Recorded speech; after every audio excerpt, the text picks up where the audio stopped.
How's it going, everyone? Luis here with a review of the NES Classic Edition. The NES Classic Edition is a new all-in-one mini console from Nintendo that has 30 classic NES games for you to play. It retails for $59.99 and will be available on November 11th.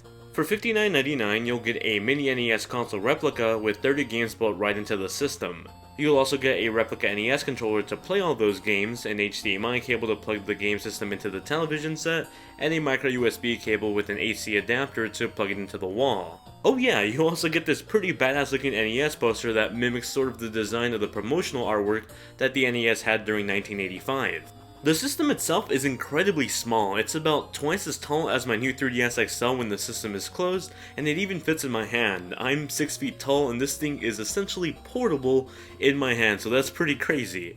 It's 5 inches wide, 4 inches long, and about 2 inches tall, but it's something you really need to see in person to really understand just how tiny it is. I mentioned before that the system is powered by a micro USB. This also means that you can use something like a battery bank that you would use to charge your phone to charge the system or power the system. It's a really good thing too because the controller that comes with the NES Classic Edition is terribly short with only a 30-inch cable, most likely to mimic the nostalgic feeling of having to sit really close to the television set. However, in some modern cases that means you might have to sit next to a giant 60-inch TV, which isn't necessarily the same old CRT effect you had as a little kid. So one thing you can do if you don't want to sit next to the TV or on a desk with your system is get a really long HDMI cable, just long enough to reach the TV and the system, and then just have a power bank to power the system, and then the controller to play the game. This is one way to fix that short length issue, but it's actually my primary way of playing the NES Classic Edition too. On the front of the system you get two buttons, a power button and a reset button.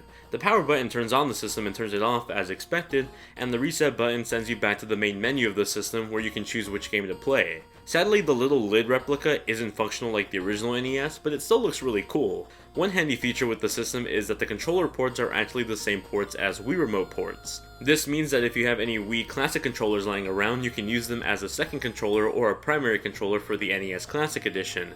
And no, you can't use the nunchuck to play the NES Classic Edition. I know some of you guys were asking me on Twitter and I checked, doesn't work. Now let's talk about the most important part of the system, the video games. The NES Classic Edition has 30 built-in games, and these are the games you're going to be stuck with when you buy the system. You can't buy any more games online, you can't download new ones either.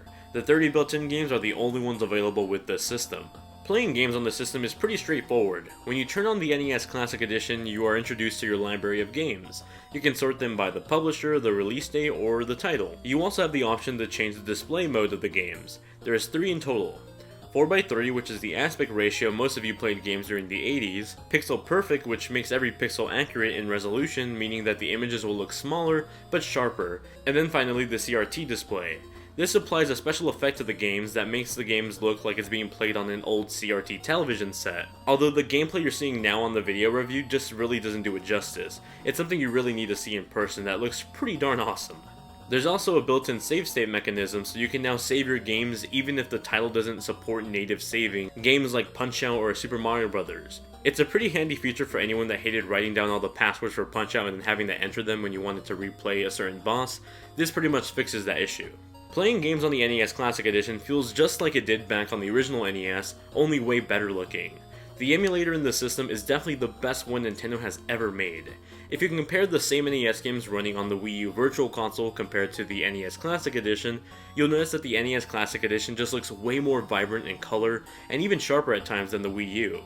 Games like Castlevania, Mega Man 2, and Super Mario Bros. 3 look all absolutely marvelous on the NES Classic Edition, way better than the Wii U. Controls feel solid as well, with virtually no latency when playing games on the NES Classic Edition.